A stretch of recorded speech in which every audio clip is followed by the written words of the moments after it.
Hello, everybody, and welcome to the Irish Hypnotherapy Conference Meet the Speaker series. Today, we are speaking with Karl Anthony. Karl was at our very first conference in Arklow 2 years ago, and you're back. How are you? I'm fantastic, John. Happy New Year to you all, And and Happy New Year to yourself. Yeah, Happy fantastic. New Year. Yeah. Busy. So, yeah, delighted to be here doing this now as well. Delighted to be back for the third year. It's grown something incredible. So, well done yourself and all the team. Fantastic job. It's yeah, no, it has grown, and it'll probably only get bigger. So Yeah. that's the intention anyway. So, Karl, a lot of people know you. So, I mean, you run Irish Hypnosis, and you also run a training school. Yeah. And most Irish people will know who you are. This conference, you are actually going to talk about hypnosleep, which is something really intriguing. So maybe if we start with that, and you can tell us what hypnosleep is and how beneficial it is for people as they can use it in their practice. Yeah. So, I suppose in my earlier years as a younger hypnotist, I suppose, I was reading the Green Bible called Hypnotherapy by Dave Ellman, and anyone who knows me from the training room will know I'm a big Dave Ellman fan, his style and his methods and his directness, and mostly his testing as well, Mm. but I loved everything how he worked. There are a lot of stuff he would have done, we would sort of re-engineer a little bit just to suit the Irish mindset. It's slightly different. But I always remember, I was quite probably less competitive now today than I used to be, but I used to be quite competitive, But I was working with Irish hypnosis at the time, so the gang of hypnotists, all around the country. I think now Louis Ryan would have owned Irish hypnosis at that time. Mm. But so I think there's probably about 10, 12, 13 clinics around, Donegal, Galway, Kerry, stuff like that. And every month we sort of meet up. And I was always fascinated by the word hypnosleep. Because before I became a hypnotist, I actually thought everybody would be asleep. That's what I thought it was. I was quite disappointed to Most realize that. people do because we use the word sleep quite a lot. Yeah. Well, I was quite disappointed to realize, no, they don't have to do what you say. So, yeah, and because I would have, before I knew anything about hypnosis, you always hear people go, 1, 2, 3, wake up, I would have assumed your sleep's like most people would, So, but anyway, so reading through the book one evening, and I remember coming across this passage on hypnosleep. So I read the whole chapter on hypnosleep, absolutely mind blowing. I won't go into detail, but how Dave had the son Larry with allergies and night terrors and stuff like that. So based on what Dave had learned back, I think around 1950, I think it was, his son wasn't well, he had night terrors, allergies and all that, and he couldn't really get any help from. But Dave was doing a lot of research into what we call sleep learning. So I think even in the Second World War, American soldiers would have had, Korean and Japanese played at night time when they were asleep. So Mm. the learning process is accelerated. We've all sort of heard about people putting on, for exams and maybe listening to stuff at night time. So he sort of looked into that. And then he realized that, well, if doctors, and sleep learners sleep learners can actually communicate with the subconscious mind when somebody's asleep. Why can't I? Which is what I love about the man. So he put a process together, and anybody who read the book would know he used to go up to Larry at night time, approach him gently, look at the respiration, see where they are, the 6 or 7 or something like that. And then speak really gently to the subconscious, when he can hear me twitch the tongue. I think after the second night, he got that twitch. Mhm. And he gave some suggestions, and next of all, Larry was cured. And that for me is like, holy moly. But the problem Dave had, and again, it's purely down to information. If he had had the access to the information I had at the time, he would have cracked it, no problem. But back then, was less information about the sleep process. But his problem was that whenever he demonstrated it in a classroom, he'd have to wait for somebody to fall asleep, you Of know, course. which can be a bit of a problem. Turn the heating up really high, maybe, give him a big lunch, you might have some chance. But, it's hit and miss if somebody falls asleep, in a classroom. It's never happened in my training room, thank God. So he struggled with that. Sorry, he got that to work, and he did demonstrate it. But what he struggled with was attaching sleep to hypnosis, which is the opposite. Okay, so he was going from sleep to hypnosis. Sorry, he was going from sleep to hypnosis. So he wanted to attach hypnosis to sleep, Yeah. which is different thing. Okay, so basically, I remember reading that passage, and there's a passage in it. I can't remember word for word, but it's something like if anybody in the world can figure out how to attach sleep to hypnosis, we must know about it immediately so we can, we can look at, the current standing or the current findings and all that. So I remember reading that going, geez, I'm going to do that, would have been, yeah, I'm going to do that someday. And I remember thinking about it a lot over months and months. And I'd say over about a year, I started putting these things together. And because I was working with Irish hypnosis, the beauty of it was every month we'd meet up in Portlaoise and we'd have a look at developments, we'd troubleshoot stuff, and then we'd all go off and, redevelop what we're all doing, but it was uniform. So when we come back next month, we could look at a process and go, well, out of 10 clinics, it worked fantastic or it didn't work that well. So we always had that great ability of the research side of it, I suppose. So anyway, I put a couple of things together and it wasn't really there. But as I said earlier on, Don, I was moving into this house many years ago, and there's a program on Panorama, which is like, documentary. It was all about the sleep process. And I wasn't watching it, but I was walking by and he said one thing. I remember stopping in my tracks and going, wow. And I remember writing it down on a piece of cardboard. And then I sort of, the penny dropped with me, So as Dave Ellman style, if you have artificial and somnambulism, you have true somnambulism, okay? So you might get true somnambulism or you can suggest it. So in true fashion like that, I started to say, well, why can't we suggest the sleep process, which actually happens when we fall asleep? So I came across a couple of interesting things. One was retrograde amnesia, right? There's probably nobody watching this video, or when you do watch it, that will ever remember falling asleep. Yeah, like I said, I don't remember it. Like from any time you might remember pulling your head up, when you're drifting asleep watching the TV or something. You might remember pulling yourself out of it, but we never remember the moment where we go, because we go to what we call retrograde amnesia. So once I figured that out, I was going, okay, so why can't we suggest that then? Then the other thing that happens is we go into REM is the eyes will move independently of each other and stuff like that. So I started putting the process together, replicating the sleep process. Okay. And in November 2009, I had a student in who didn't have much money, but they had a list of issues. So I said, come on down, we're doing some research. And I happened to record it, And we actually generated true hypnosleep. And I call it true hypnosleep by design because it's suggested, Yeah. So in a 45-minute session, he had a list of about 10 different things. Anxiety, he had a broken heart from when he was 17, stuff like this, He was beaten, badly by Christian brothers, all this sort of stuff, a lot of anger inside him. So through the process, I set up communication with the subconscious mind, and I asked the subconscious mind to respond back to me to pick any random facial muscle in the face. And it actually picked just under the nostrils there, this lump here. So when I asked the subconscious mind to communicate, give me yes, this would go in and back out again. Now, it's it'd be something you couldn't do yourself, to pull that part of your nose in. But anyway, that was communication being set up. So I was going subconscious mind, Martin, this girl, Rita from 17, is it okay? Can we let that go? And next of all, the nose will go in. So I was going, okay. So I didn't even know it was real or not the first time I was doing it, But anyway, we did the session. So we went through about 10 different things. One was anxiety, one was anger for the Christian brothers, one was anger for a brother who, did something he should have done, sort of stuff like that, And after the session, it was the most incredible place to be, because I didn't actually know was it real or not. I didn't know was he awake and he was just going along. I had no idea.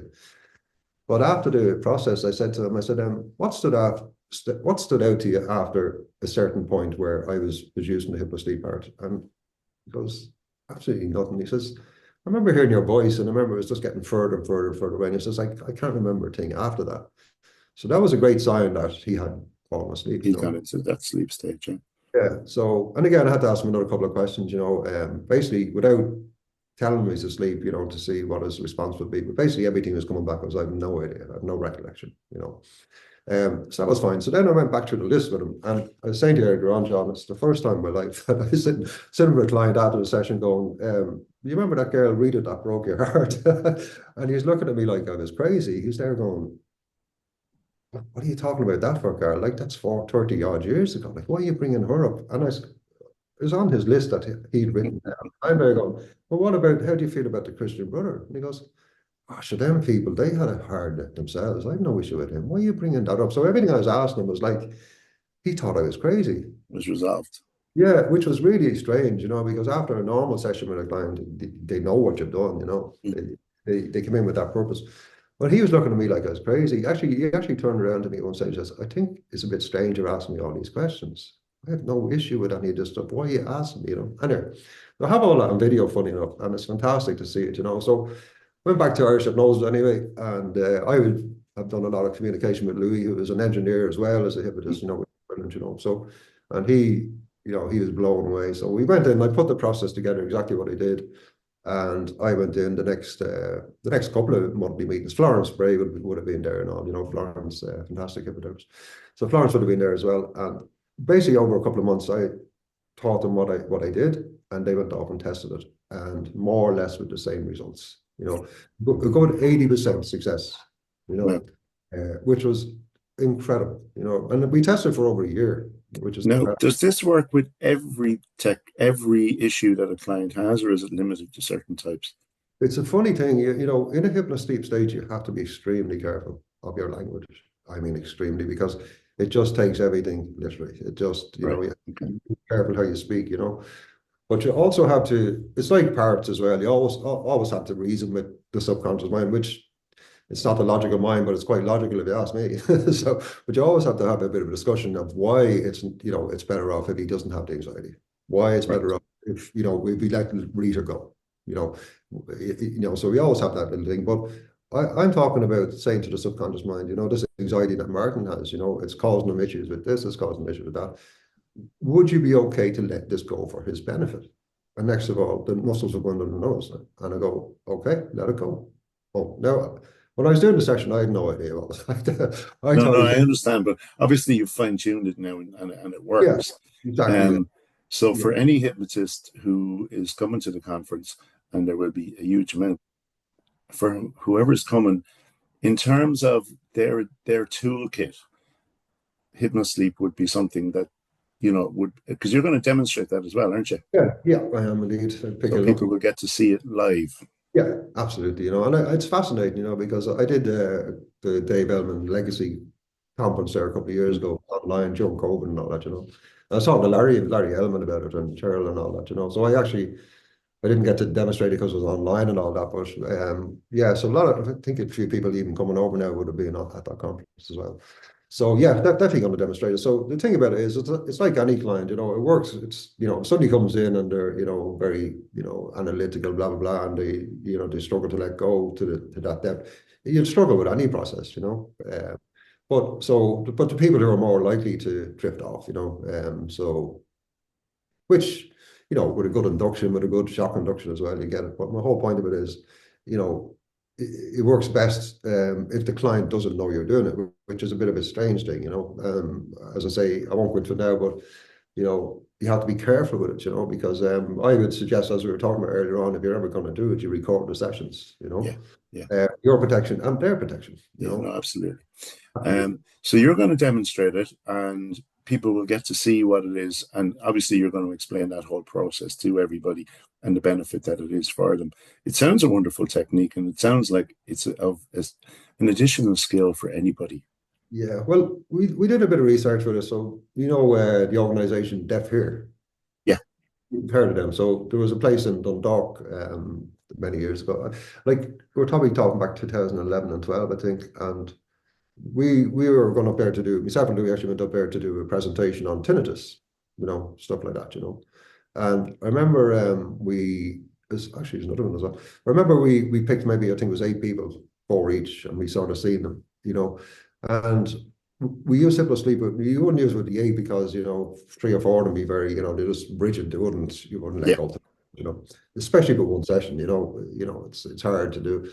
But I think in Fordham, we reduced it right down to maybe 10–20% the right. tinnitus. Okay, okay. Uh, there's another lady, I'll tell you really quickly, Bernadette Bohan, who's a cancer survivor from Malahide, and she does a lot of work now with wheating and juicing and all that. She does Mm. great for people with prostate cancer. So again, we would have seen some of her people, which we actually, through the hypnosleep process, we, well, I'm not saying we removed it, but they healed after it. No, they removed themselves, but through the process. Yeah. Exactly. Yeah, No, and I understand it, and it really does sound like a really interesting technique. It's yeah. not one that I'm with it, but it's not one that I use. So I look forward to seeing that presentation. I think it's, you know, if you're a parent as well, it's a great technique to use if you've got young children, you know, or, you know, Absolutely. teenagers or anything like that. Or even if the wife falls asleep on the settee and watching the film. When you You're can hear getting people into trouble with that. when you can hear me twitch the thumb and that sort of stuff. But no, I suppose for me it's more research, depend on the client, if they're in a bad, like, I mean, do no harm is my number one thing. But if somebody has no other option, and they're not well or they're sick, well, then that's the perfect tool for it. But it's fantastic in the clinic, but my only thing with it would be just to, Just to safeguard. record it, even if it's an audio recording. It's like anything. Like if I say to you, John, I'm going to hypnotize you and lock your eyes together, I've set it up as a big challenge, haven't I? There's a good chance that, you can manipulate your way around that. But what my point is, it's like, oh, we're going to hypnotize you and make you go to sleep. That's not, you can't be talking like that. So you nearly has to be, it's a strange place to be because, it nearly has to be It's a over. process that you're going to demonstrate over the Yeah, weekend, and I'm really absolutely. looking forward to that. And Um, the nature of it is because it's a hypnosleep presentation, there will be that bit of a challenge that whoever does come up sort of thinks, well, knows that, he's going to try and put me asleep, but look, we'd see what happens with that, But no, it's an incredible thing. I think for people with, sort of issues, I believe there's a great potential in the world of any sort of illness and chronic illness and stuff like that, cancer, stuff like this sort of stuff, I really do. Because you're into the hard drive, you're yeah, body, no, absolutely, absolutely, and a lot of illness has an no, emotional root behind it. Once you heal that, no conscious awareness. the body does the rest. Yeah, that, So just a little bit for those who don't know Karl Anthony, and most Irish people watching this will, of course, but for those who don't, you run Irish Hypnosis, you have your own clinic in Drogheda, and yeah, but just for how long, Karl? oh, well, it's a funny thing. I probably clinically 18, 19 years in a, Right, in okay. a, in a clinic. But before that, I would have a lot of issues myself growing up with social anxiety and depression. And I wouldn't have known at the time that I had. I just thought I was born wrong, the usual. But Mm, I won't go into detail. But back to the lovely Christian brothers, that left a nice mark on me. yeah. Uh, so I sort of struggled to, it's a funny thing, I lived in my head all my young life because I could never figure out what was wrong with me, sort of way. So I went to see Barry St. Clair when I was 18, which I didn't want to go and see, but I was made go and see with the parents. And I was blown away because I was looking at people I knew on the stage and he's changing their personalities like that, just clicking his fingers. And I remember leaving there thinking, could he flick his fingers and change me? That was my first, interest in hypnosis. And then as you do as a teenager, you start reading books on the occult and all this. And I was Yeah, looking, absolutely. like Hitler used hypnosis, and I was fascinated with this word all of a sudden. I was going, wow. And I think maybe 2, 3 years later, I built up the courage to go in and see a hypnotist in Dublin who didn't cure me, but they did hypnotize me. And in fairness to them, because they tested it and I knew I was hypnotized, but I probably felt a bit better, but I still had the social anxiety and Mm. stuff. But then went to England, as you do, as you're trained over there for a few years. And funny, when you go to a different country, it's like you have a blank canvas, a fresh start. No one knows you. So my confidence, I had a bit of confidence. I wasn't as bad. The anxiety wasn't as bad. So I was a bit more free. But then I remember reading books on hypnosis and that sort of stuff. And if I'm really honest with you, back then I would have, smoked hash and all that sort of stuff, the usual stuff like that. But I remember one night, two lads in the room, two friends, and I remember reading out a few pages, and I hypnotized one, and the other one, the other one wasn't, but this guy was. And I remember, well, because I was reading, I wasn't really looking at him, and Mm. I remember looking up, and he was, God, I was like, going. But then I started panicking because I never read how to get him out. We got him out anyway. So I started learning, stuff like locking hands together and stuff like that first. I was probably doing at parties or stuff like that, it was my party piece, lock someone's hands together. How You know. long did it take you to become a trainer after that, or to become an actual hypnotist? How Well, did you qualify in the UK or here? no, over here. Over Actually, here. there's a lovely lady called Susan Wallace. Actually, I did a certification. Like I know, I was helping people before that, but I had no certificate. Yeah, So the way. no, I understand. Yeah, But back then, like there's after like my mother, you get the auntie over stuff. Karl would talk to you stuff like that. Even tried to help my mother with dementia. God love her at the time. Well, back in, I suppose, actually it wasn't dementia. It's actually anxiety. Actually, yeah. And it's funny, if I had known then what I know now, I probably could have helped the woman. same But for all of us, isn't it? yeah. Same But for all of us. I was probably doing more. the fun side of magic as well. I started getting into doing a few tricks and stuff like that, you know. So it sort of gave me a bit of a value, if you like, you know. Yeah. So, Yeah. but on a clinical basis, being honest with you, you know, I'm only probably in the clinic 20 years, you know, but But you probably do cover pretty much most things that hypnotists cover: anxiety, smoking, weight loss, everything. trauma, all that kind of stuff. You're covering everything. Yeah, I work in a medical clinic, you know, yeah, a medical clinic. And it's an incredible thing, you know. I'm very lucky because I have a good reputation, you know, and I think a lot of it comes down to just being honest with the client. And like, I'm not sure many, like it's, it's, it's really like it's a funny thing. You keep developing as a hypnotist. You know, what I was doing 5 years ago, I don't do now. Yeah. It changed, but it changes for the better. Like I have a very simple life. Like I don't have complaints. I would have well over 90% success. And that's, I know what we all say that, but it's genuine, you know. But I actually say to clients before, you know, because when they come in, like I'm really honest with them. I say, look, you're paying a lot of money to be here. You're probably taking a day off work to be here. You know, all your hope is on this. So I said, I can guarantee you here today that I will test to see you hypnotized. And if you're not, I'll be the first to tell you. And it's a funny place to be because that's nearly like you don't say that to a client. You don't tell them you're going to test it. You know what I mean? But it's a funny thing, you know. Um, it actually improves the whole thing because the truth of it is, like, if they're not hypnotized, I need to tell them. Well, Other, yeah, of course. Otherwise, I'm just yapping to somebody with their eyes closed, you know, and they're going to go home feeling the same as when they come in. And then that's when you start getting a bad reputation, you see. You know, but now I'll be honest with you, probably 1 in 30. I had one chap actually last week who, I love him. He just put too much pressure on himself in the depression. He wasn't there. He was disappointed. And I said, look, you will, if you're not hypnotized, you will be disappointed, but not as disappointed as if we don't check. And then you go off and nothing has changed. So I said, then you'd be really disappointed, you know. But you know, it's rare, but when it does happen, they're fine with it. You know, they are disappointed, but we get them back in. They're fine. You know, it's just on that day. You don't know what phone call they had before they come in. They don't know, Yeah, of course. Absolutely. you know, Absolutely. they Everyone had out changes. their husband that morning, or you know, they don't know how to realize shit that you know it's going to leave me short for the groceries. You don't know what they're going through. That's my whole one. But so I'd work on all that. You know, my one of the busiest things I do, believe it or not, is anger release, forgiveness. You know, because I do a lot of work with people for what we call, you know, depression is when we've lost our self-value, Yes. you know, when people have, you know, or we perceive people have, you know, treated us unfairly and justifiably, especially going back to the early years. That's the foundation, right? So a lot of people I'm seeing is every one of them will tell you I'm not good enough, you know, and I'm It's a talking, common complaint. I can tell you, everybody watching this will probably tell you they're not good enough. If they strip it right back, you know, on the outside, you know, I go into a training room and I have a value. I go into a clinic and I have a value.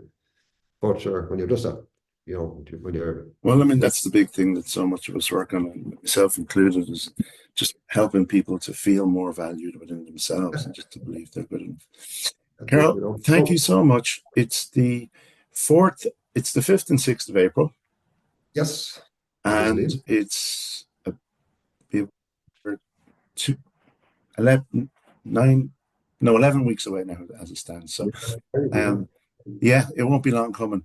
I'm looking forward to the talk. It's going to be a really interesting talk. And it's an additional toolkit which people can actually We're gonna, utilize yeah, themselves. we're going to plan a module as well. So I would do a lot of mastery, you know. So one of them is hypnosleep. You probably can't see that, but that's the manual there. So we do hypnosleep with certification, you know. So 2 day, you know, Saturday, That's Sunday. and yeah, and there'll be a brochure at the conference with all the Yeah, trainers. we do all that, you know. So yeah, Um, no, great. Listen, thank you so much for your time today. I really appreciate it. thank you, And sir. to everybody who's watching this, thank you for taking the time to watch. Wherever in the world you are, have an absolutely amazing day. And we will all see you in Dublin on the 5th and 6th of April in the Clayton Hotel, Liffey Valley. Have an absolutely amazing day and see you then.